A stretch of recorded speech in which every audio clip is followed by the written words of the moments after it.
Hi, I'm Karen Strassman, and you're listening to my interview with Elaine Goodman on gogoodman.com.au. Take a listen. Where did your love of voices come from? Was it a certain character or characters when you were growing up? I don't know. I don't know.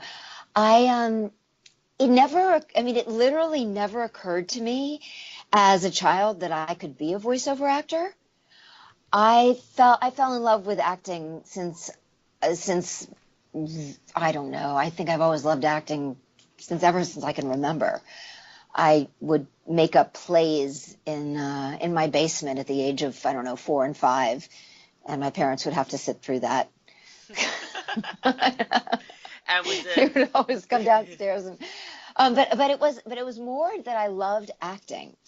And I was in all the school plays, and I actually, well, we had to write a book, I think, when I was in third grade, so when I was 8 years old, and we had to write a little book and learn how to bind it and illustrate it. And my book was called Born to be an Actress, about a little girl who just felt that she was destined to be an actress and tried to do all these other things, but just none of them worked out, and she was meant to be an actress. And my dad, who is an artist, illustrated it for me. So it was I don't know, acting was sort of, I don't know, in my skin ever since I can remember. But I did not even think about doing voiceover until I moved to France, and I was, I think, 20 years old, and I got this job. I got hired to do voices for, this is going to date me big time. A little magazine hired me for French children to teaching French children to speak English. It was called Hi Kids. And with it came a cassette tape with every issue. And so I was hired along with 3 other actors to do voices for this cassette tape. I just kind of got the job randomly, and I said yes. And 2 of those other actors were voice actors. And I was kind of good at it. I didn't know what I was doing, but it was just fun. And I got to do voices of, I was Lady Godiva, I was Pocahontas, I was a chipmunk. Can I I hear mean, chipmunk voice? whatever was in the, Can I hear chipmunk voice? yeah. Mm. Ooh, watch out for your makeup. I'm a Really? chipmunk. Brilliant. You can hear because I'm doing that with my teeth. A little chip. You can hear a little. Wow. So that's a really long-winded answer to your question. When you were growing up, did you ever think of, you thought of acting as your true profession? You never considered voice acting? Because I know that, like, back in the, well, I'm gonna say 80s. So, like, Go for it. yeah. So even 70s, 80s, I've interviewed people, like, voice actors Uh-huh. that are older than you, that like, Yeah. voice acting wasn't really as respected a field as quote unquote acting was. Yeah. So when you were growing up, did you Hmm. realize voice actors were actual actors, or did you see actors and voice actors differently? I didn't even think about it. I was so oblivious. I'd watch cartoons like Scooby Doo and Speed Racer and Kimba. And I enjoyed cartoons. I was, of that generation where you woke up on Saturday mornings and you just sat all morning and you watched all the Saturday morning cartoons. But it literally did not occur to me that there were actors standing behind the mic making those voices. I didn't think about it. I just enjoyed the cartoons. And in terms of acting, I just enjoyed the school plays and wanted to make plays and thought about TV and movies. And it literally, I didn't even, nobody mentioned, I grew up in Washington, D.C. And so that's not really an acting town. I mean, they have some very good theater there. But my father was an architect and an artist, and my mother was a therapist. And I didn't know any actors, and I didn't know anybody, zero, zilch, nobody in any way, shape, or form of show business. So it was my dream to be an actress. in theater and TV and film. And like I said, didn't even think about the fact that I could even be a voice actor. It didn't occur to me. And that was my dream, but I didn't think the dream was possible. I just thought it was a magical, if I could be somebody else, then that's what I would do. I was very short. I still am.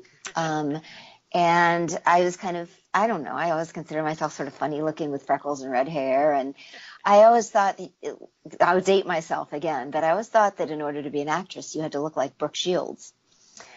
Although I loved Little House on the Prairie growing up, and I thought I looked a little bit like Melissa Gilbert, and that maybe I could play roles like Melissa Gilbert did.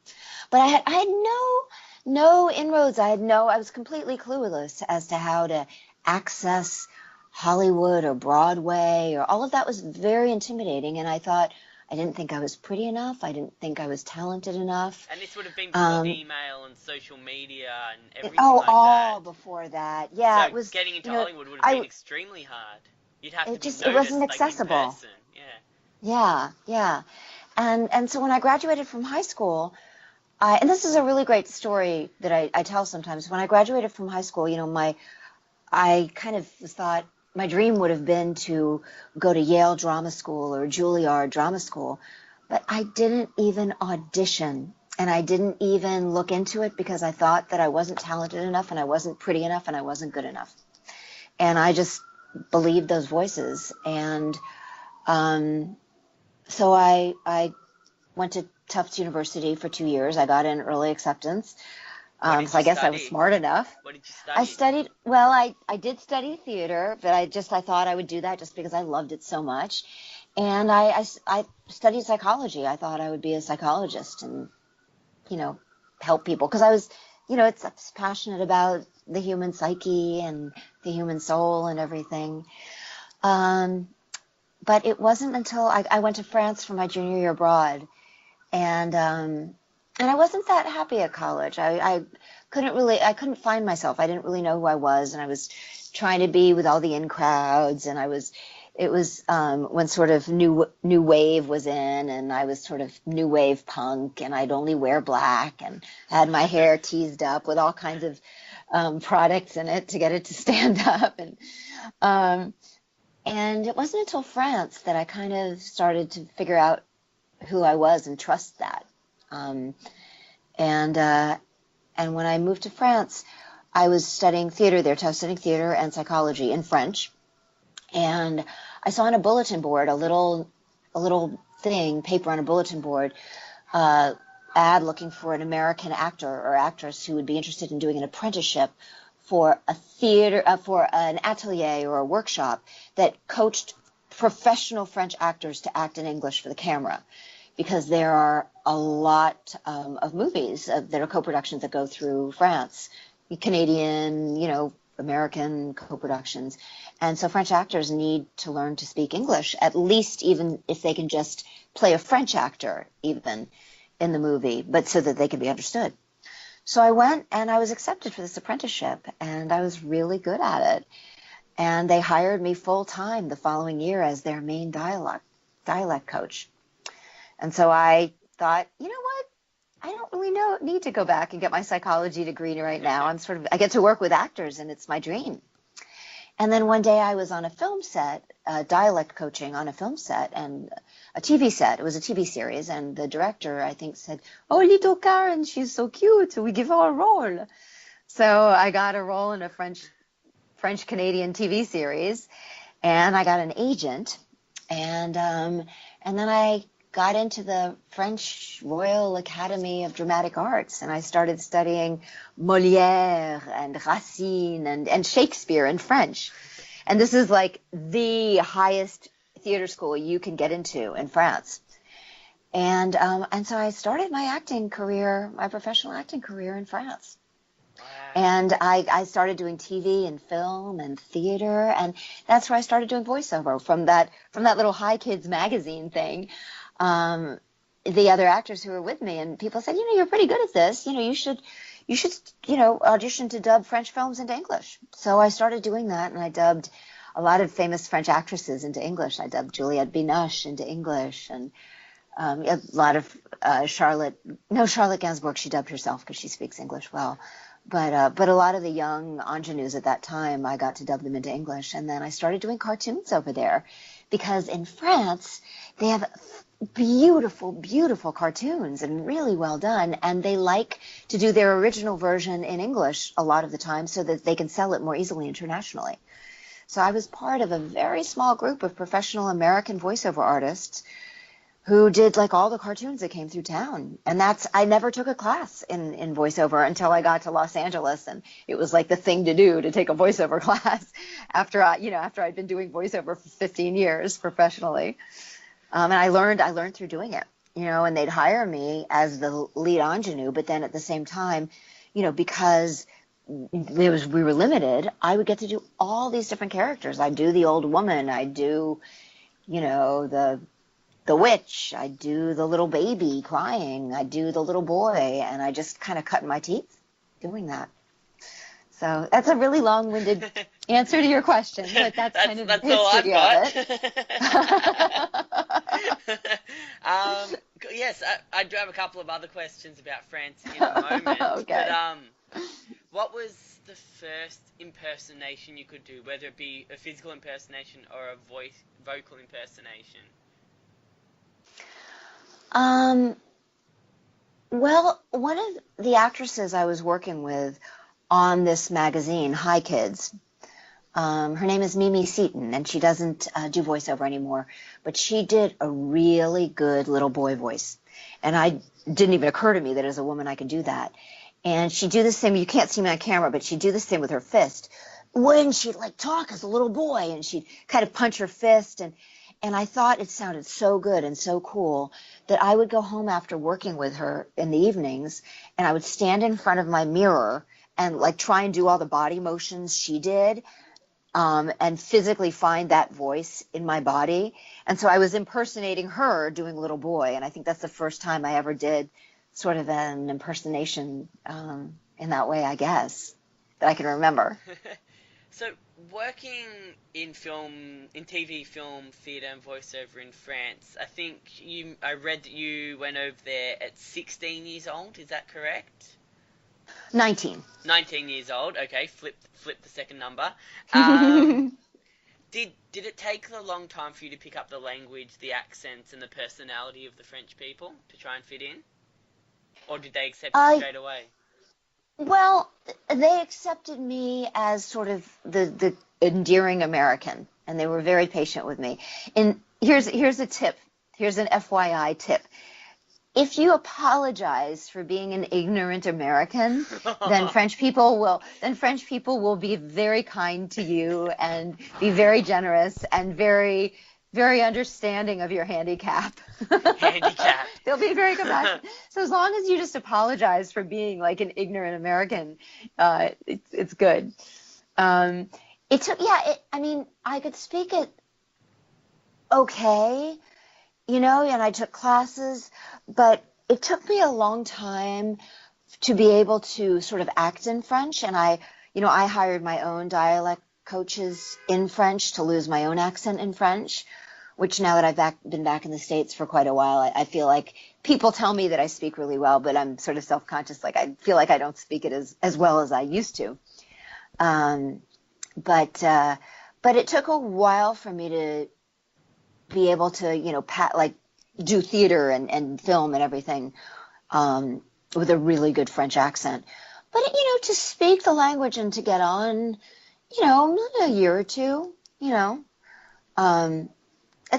think that's all, even just a year, just to kind of pick it up and, speak well enough to feel comfortable, even though, looking back, I probably didn't speak that well. And I was always super tired at the end of the day just because of all that concentrating and trying to understand things that you're not used to hearing and trying to figure out how to say something. Yeah. I know the French film industry. I studied French for a year in year 8 when I was 14, and I know the French film industry loves a good romantic comedy. How would you compare the environment to Hollywood?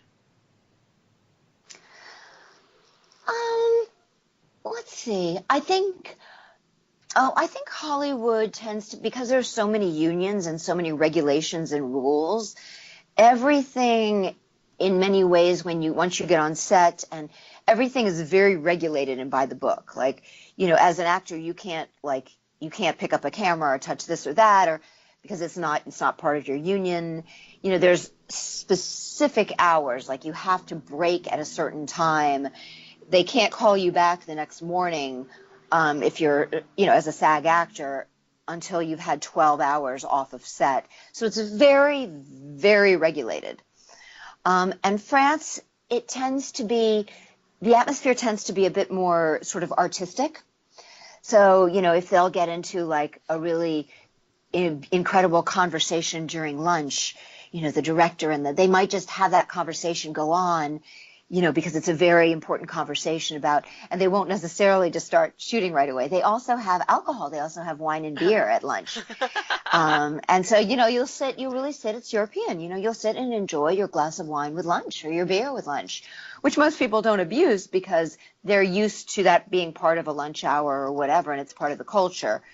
But there's also in France, there's a real sort of an artistic feel of let's talk about this and let's discuss what we think. And so there's a lot sort of more sort of discussing and contemplative talking about things, whereas Americans are very much, all right, let's do this and bop, and this meeting's about this and we're getting this done.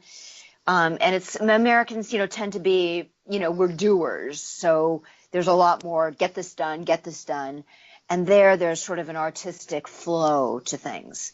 And both have their advantages and disadvantages. Before we move back to America, I want to ask, how did you become the voice of Air France and Disneyland Paris? And are you still the voice? I am not anymore. I don't know. I don't even remember that. I think I must have auditioned. Somebody must have found me and said, would you audition for this? Or it could have been that I worked on one job and somebody heard me on that job and said, oh, you have a really nice voice. Would you, and that, it was very loose in those days because there weren't that many American speaking voiceover actors in Paris. So there wasn't really a huge competition. It's like when in Los Angeles, when if I were to audition for Disneyland anything, I'd be reading, there'd probably be like anywhere from 500 to 1,000 auditions that would, mine might be submitted against, or, minimum 100, minimum 50, but usually like 500 probably if it's going through the agencies, if not more. But there it was more, you worked for somebody and they remembered you, and you worked for a certain studio, a certain client, and they called you and they said, oh, we have this project for Disneyland and we need a voice. We think your voice is nice. Can we hire you? And I think Air France was probably similar. I worked for somebody and they said, oh, you have a great voice. Can we hire you for this project? And I'd say, sure. So it was much more simple. When you walked into Disneyland Paris or flew Air France and you heard your voice on the radio, did you kind of curl up into a little ball, or were you out and proud? No, it was just like, oh yeah, that's me. Yeah. I just, there. And occasionally if I was on the plane and I heard my voice, in one of the videos on the plane, I might turn to somebody and go, oh, that's my voice. Yeah. So when you moved back to America, were you known as an actor or voice actor, or did you have to start from scratch? What year did you move back to America? 2002. Okay. 2002. I wasn't known as anything. I knew one person in Los Angeles. And who was that? I never. Actually, one person. Or? One person and his wife. So two people actually. He was a musician who I met in a workshop that I had done that was like a personal development workshop. And he was in the business, and he was a musician and composed for TV and film, and she was a singer. And They were so, so, so sweet. They let me crash on their couch while I would come into town. So I was still working animation and all sorts of things back in France. And so I would be in Paris and, record all of this stuff and then take the money I made and go spend it in Los Angeles. And they would let me crash on their couch for a couple weeks. And I would, get headshots taken and find somebody to edit my reels, because my voiceover reels were for the French market and the American market was different. And my headshots were for the French market, but the American market was different. The markets are so different that all of the calling cards and the, audiovisual stuff that I had to represent me there was not up to date and appropriate for the American Hollywood market. Everything had to be like crisper and shinier and cooler. So I came and crashed on their couch and met with agents and got headshots and spent a lot of money and, saw coaches on how to, enter into the American market. And, but I did, because I had done so much work in France, like my level of professionalism and my level of skill and talent was recognized, but nobody had heard of me. Even though I'd done hundreds of projects in animation and video games and TV and films, nobody had heard anything of me. But I did have a resume, and I did have a really good reel and demo reel and voiceover, and I had so I had my skill and talent. But I had to start at zero. Nobody knew me. I was nothing. Not that I was really anything there anyway. Not that I'm really anything now. But you're working. I know. I'm still nothing, but at least I have a job. I have a wonderful, generous, fantastic fan base, and I'm recognized in the industry, and I get hired, and I get to be on really cool shows. I get to do really cool video games. So I'm part of whatever the 2% of actors in SAG who, make the serious living doing what we love. So I'm so, so lucky. In terms of voice acting, I've heard you talk about bringing the heart and soul of a character to life. How do you decide what the heart and soul is? And assuming it's different for every character, is that decided by you or the creators or both? Or is it a spur-of-the-moment decision? That's such a cool question, and that's cool that you heard me say that. That's so cool. I think it's a combo of. You got to make words come out of your mouth. Just moving your lips doesn't work. I think it's a combo of everything you said. So when I audition for a role, generally what will happen is I'll get a picture and I'll get a description. So I'll kind of make some decisions through seeing the animation, the picture, if I get it, and the description. So if the description says like she's a hard-assed soldier, and she's been through a lot, and she's lost her family in the war, and she's hardened, that's going to really inform her heart and soul. Oh, she's hardened. And she's tough. She's a tough ass. Okay. So I'll take all that information and I'll funnel that through, so not just, how does the voice sound if they're tough, but also how does it feel inside to be closed off and, I got to go out and kill people. And I'm in a world of men as a soldier. So I kind of take in, it's not just how would a voice sound, but I take in that reality and bring it into like, how would I have to be if I'm a soldier, a hardened soldier in a world of men, And so I kind of take that in and, imagine what that's like. And, and then the lines are also going to dictate it, they're going to be, kind of rough and tumble army, or Marine lines or whatever, or out in the battlefield lines. So I'll take all that in and filter that through. Then if I book the job, then I'll be in the studio and the director will be there, and the clients will either be in the room with him or they'll be, on a voice patch, and they'll be talking to me and the director about, if we're lucky to have them, and showing me pictures and really giving me, I'm just talking about a video game because that is what's I'm using as an example, but it could be a cartoon just as easily. But they'll describe the world of, so I know, like, is it a lighthearted, tongue-in-cheek, sweet world, or is it like, if I see the animation and it's a, war video game and, there's fight and blood, well, that's, so I'll get a sense of the world and then who my character is within it. And then I'll kind of feel, again, what it's like.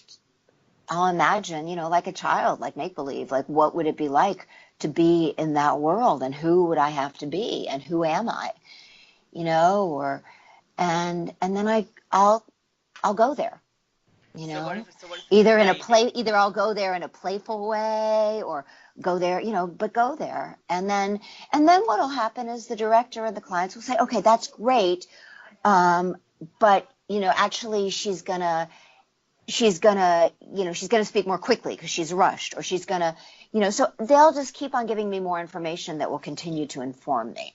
So what if it's a baby? Do babies have as much information as, like, say, adult characters do? Yeah, of course. And it depends on what age. Like, if there's like, oh yeah, we just need the sound of a baby crying, then I'm probably not going to check into its heart and soul. I'm probably just going to do some baby crying sounds and go, do you want it cuter? Do you want it like more annoying? If they're like, yeah, we really need some like annoying baby sounds. I'm like, okay, then let me just do some annoying baby crying sounds, Can I and hear make some? them as, let me see. Hold on.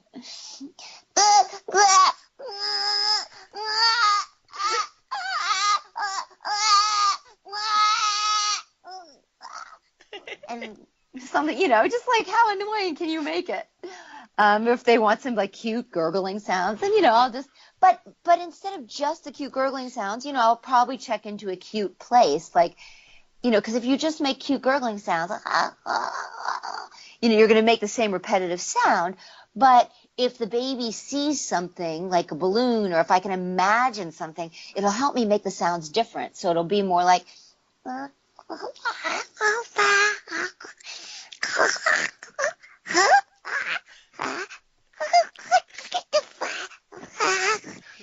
and so you kind of have to imagine that something's happening. Otherwise, you're just going to end up making like a repetitive sound.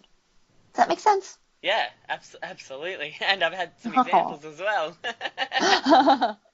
If I can make you do a few voices, then I've done my job. So, Aww. You've also done a bit of live acting as well, and I can see just by looking at you, you use a lot of hand gestures, so I can assume you like the physical side. And you've been on shows like House Monk, Desperate Housewives, and Criminal Minds. Do you prefer voice acting or live acting? And a lot of voice actors I've interviewed definitely prefer voice acting because of the lack of physical preparation they need to do in terms of getting dressed and made up and everything. Yeah. I actually prefer on camera. On camera is, I love voice acting, but on camera is just so magical to me, and I love being in that. I love being in that physical world, and I love arriving on this set that's been built, and you're actually in this world and with real life actors, and you get to look in their eyes and touch them. If the scene requires it, and you get to look in their eyes and they look back at you, and there's so much that's communicated in a look, and I love, dressing up as getting, into makeup and hair and, transforming myself physically. Like, for instance, I've been on some shows recently that are very, very different. I was just on Preacher, which is based on a comic book series, and I got to be this very evil, sort of harsh German scientist, and we slicked my hair back into a bun and put on very severe makeup and eyeliner and made my brows very dark, and we had these great little glasses for her, and I got to become that character and transform myself physically, which is very different than the character I played. For example, you mentioned Criminal Minds. She was a trailer trash mother, and we actually colored my hair brown for that role. And, I wore minimum makeup. When I was in Silicon Valley, I got to be a very sort of bitchy, very challenging lawyer. And so we dressed me up in a very, very smart, blazer and skirt, and they had my hair in a bun, and it was very formal. And, it's just, I love getting to transform myself physically, and I love being on set. I think being on set that's Disneyland to me. Being on set is magical. So is there a way you can kind of direct your career towards more physical acting, or do you take what you can get and that's just Hollywood? Um, I I just say yes. Yeah. When I'm off, I mean, unless there's work that I find is tasteless, or unless there's work that just doesn't, it doesn't pay well, or I don't like it. But mostly when I'm off, when I get an audition, I audition. And when I, book the job, I just say yes. So if it's voiceover, I'm not, I get an offered a cool voiceover job. I love that. I'm not gonna turn that down. And and whatever, as many on-camera jobs as I get to audition for and book, I just keep saying yes. And the more I book, the more visible I become, and the more people are aware of me, and the more, opportunities I get. So, and I'm very, very lucky, because a lot of people who only do on camera, you on camera work, you don't always get to work every day. Whereas voiceover work, I mean, today I had 3 different voiceover jobs. Whoa. Tomorrow I will have 3 voiceover jobs and 4 voiceover auditions, I think. So it's just voiceovers. It's just so plentiful, and I'm a really known commodity, so I just get to work a lot. And then if I book a cool series or a cool TV, and I had to be in New Orleans for 2 weeks to shoot Preacher. Then I either just turn down the voiceover work, or if there's a studio in New Orleans and I can hook up with a voice patch, then I just record from there. So I'm Wow. just really lucky. Like, I Yeah. just say yes unless there's a conflict of schedule. You should sign up to Uber. You seem like you're on the road quite a bit, so just sign up to I Uber while you're driving know. around LA. I know. And this is an interesting for me because you've done a lot of voices for anime shows over the years, and being someone that I Mhm. go to a lot of conventions in Melbourne and I volunteer, and I have a lot of friends that love anime, and anime's a huge fan. It's I it's massive. God, hopefully we can meet in person, because my booking agent's trying to get me over to New Zealand and Australia. That'd be Okay. cool, wouldn't it? Oh, that'd be awesome. Yeah, Yeah. if you come to a convention here, I'd probably be volunteering at it. But Oh, it's cool. this it's this huge thing in the English speaking world. Can you tell me how Mm. big the genre actually is, and have you and how would you describe the attention the genre gets, and have you been to Japan? It is huge in America, huge. And there are Really? conventions like in every, like in almost in every state. There are just tons and tons of conventions, and Yeah. thousands of people show up, and I get the most wonderful reception from fans and fan mail. I interact a lot with fans on Twitter and Instagram, and I have a Facebook fan page, and it's really cool to see how much people enjoy the anime medium. And I think it tells so many stories that people can kind of disappear into, leave their lives and disappear into these stories. Um, and I've almost been to Japan a few times. I almost went to a Almost. convention there recently, and I think I was shooting something, so I couldn't go. And I also do motion capture, and I've almost gone to do a job of motion capture in Japan. So I hope that one day I'll go, because I feel like through anime, I know I feel like I've traveled to Japan so much through anime. It'll be fun to really go there and really experience. those things, you know. And it just blows my mind how big it is, because even if it's in Japanese and it has subtitles, like, the fans don't care. Like, there's so many different kinds of anime, and people will pick and Yeah. choose what they like. And there'll be stalls at Comic-Con with hundreds of different kinds of anime comics Yeah. and DVDs and Yeah. everything. And it's just such a big thing. It's like that comes into the English-speaking world. Mm. Yep.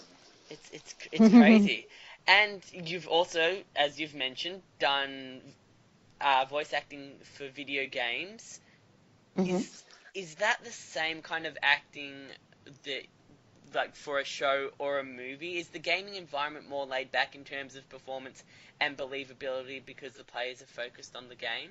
Or do you still bring your A game to voicing video You bring your A games? game.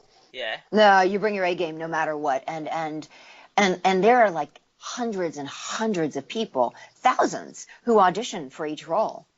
I mean, so each role that I've booked in a video game, you know, I've been like, I've been up against hundreds of people. So everybody brings their A game. And I, from what I've heard from the fans, even though they're just playing a game, like the voice really matters. I mean, it makes the game come to life.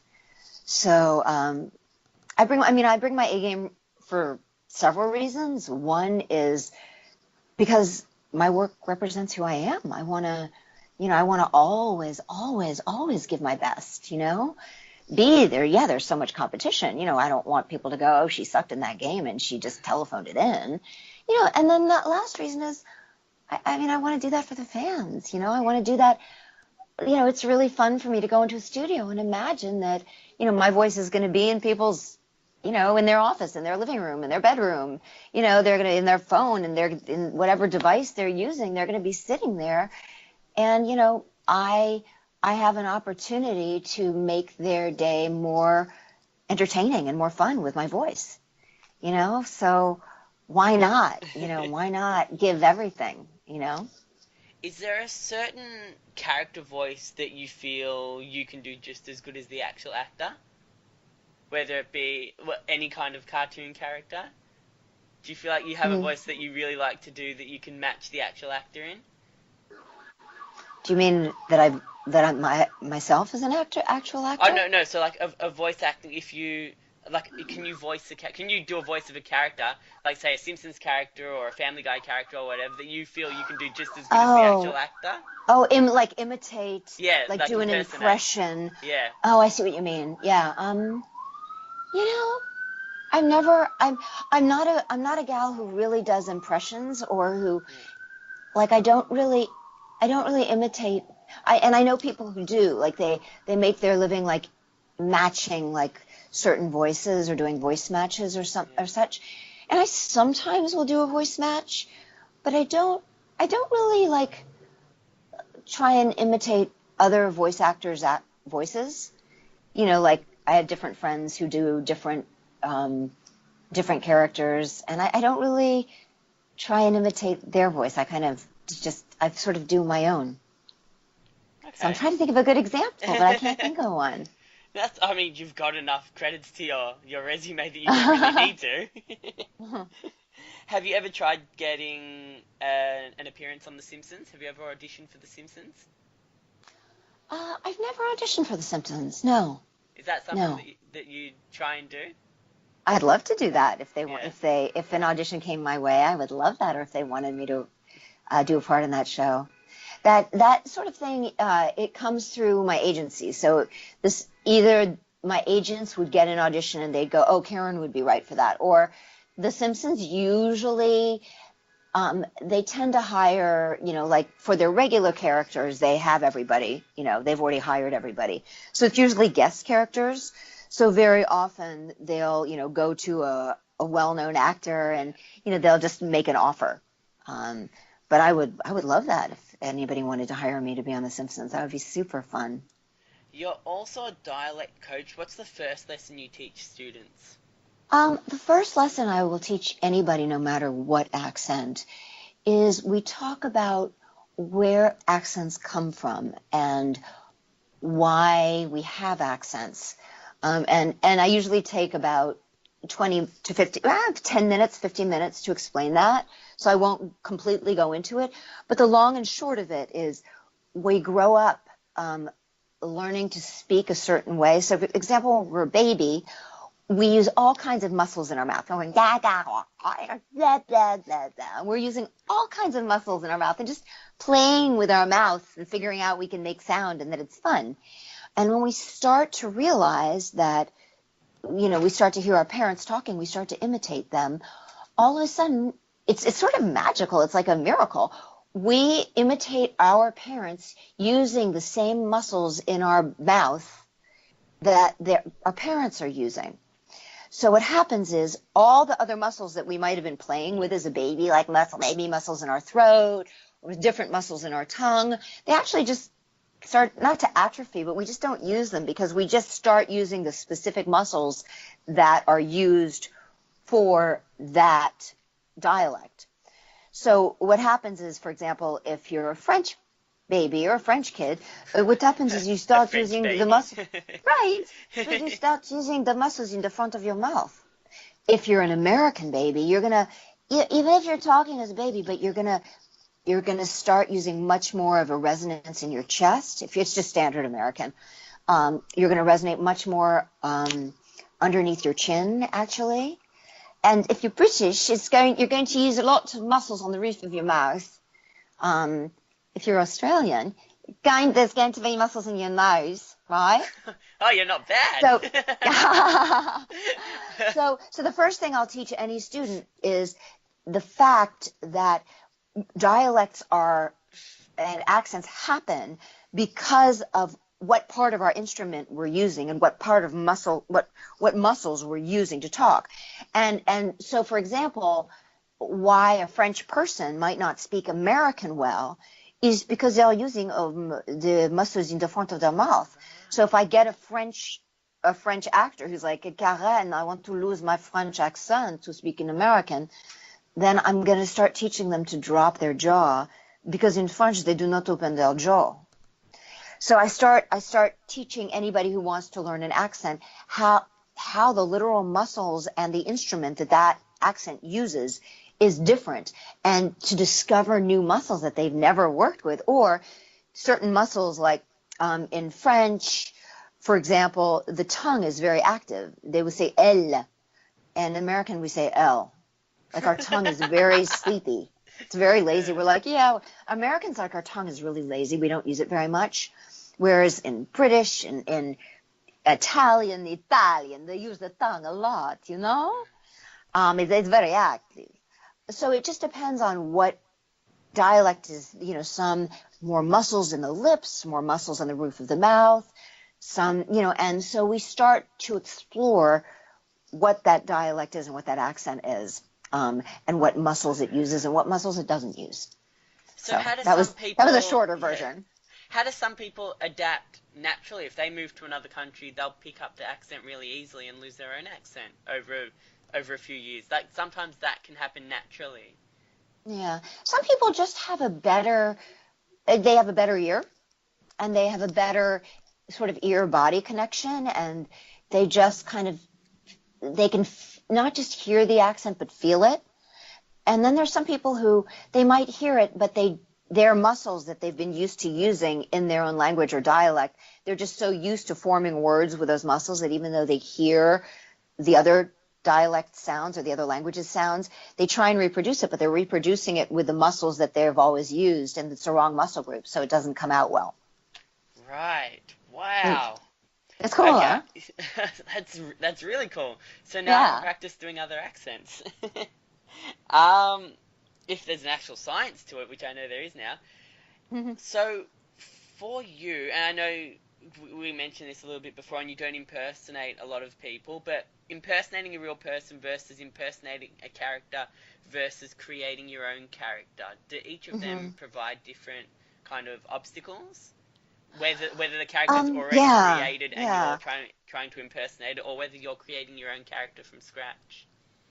I think impersonating a real person or a character that already exists is very similar, because you're looking for where their voice is placed in the mouth, some people might be a little bit more nasal, but you're also looking for their personality. Are they can you feel that they're intellectual? And creating your own voice, you have nothing to base it on. You have to go by your own sort of feel and imagination. And you can kind of think of people that might sound like that and kind of use them as a reference. So, yeah. And I think, an important word. And you've even got a bit of a psychology background, which is, I'm assuming, great to have in Hollywood because everyone's a little crazy. Yeah. But maintaining an imagination, is that something that's common in Hollywood? Do you feel? I think for any artist it is. And I think, yeah, especially in Hollywood, or I think that's where creativity and play and storytelling comes from, the richness of the imagination. And yeah, I think if you lose that, then you're kind of just doing the same thing over and over again, or you're trying to going more intellectual, like, oh, what do they want to hear? Or what should I, what would make them happy? Or, whereas if your imagination, you can just drop into it like a child and follow it, And finally, where can people find you? So that's social media, that's conventions, that's whether you're going to be on Netflix, on TV, in movies. What are you promoting? Like, what are you excited about? All right. Well, to communicate with me on social media, and I try and respond to any and every person who reaches out to me. It just takes me sometimes a little while, like if I'm recording a lot on set, sometimes it'll take me a couple days. But you can reach me on Twitter at KarenStrassman.com. You can reach me on Instagram at KarenStrassman.com Twitter is at Karen Strassman. Instagram is at Karen Strassman. My Facebook fan page I think it's Karen Strassman Facebook fan page. I have a website, which is www.karenstrassman.com. I actually have a newsletter, and if you go on to my website, you can sign up for my newsletter, and I try not to bombard people with my silly news too often, but once a month or once every other month, I'll send out a newsletter with, stuff that's going on. So that's a good way to find out about like new shows that I'm on and things like that. And I was just on Preacher, which you can see on AMC, and I think they have. My season isn't on Hulu yet, but you can see it soon. I will be in a very controversial feature film called The Onania Club, directed by Tom Six of The Human Centipede. Oh. So, that's going to be really, really controversial, and okay. It's a very different film from that. I don't even thrown out of that.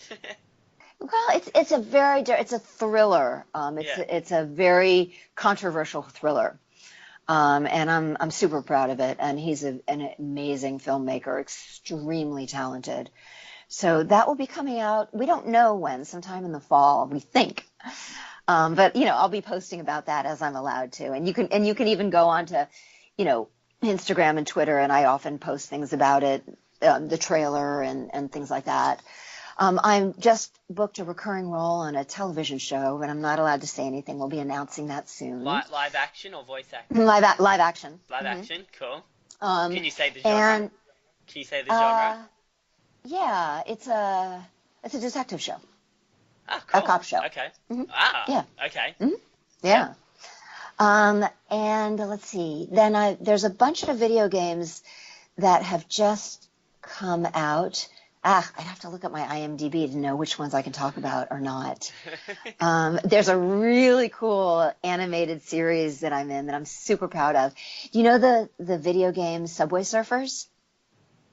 A lot of people do. It's Subway Surfers. It's a new cartoon. Game on my phone called Subway Surfer. That's it. Yeah, that's and it. They've made it into an animated series. Wow. And I play one of the lead characters, and it's super cool. It's super well done. You can see in video games, Wolfenstein just came out. A new Azeroth, World of Warcraft. came out Wolfenstein sounds recently. Jewish. Uh-huh. No, it's what is it? It's a Nazi thing.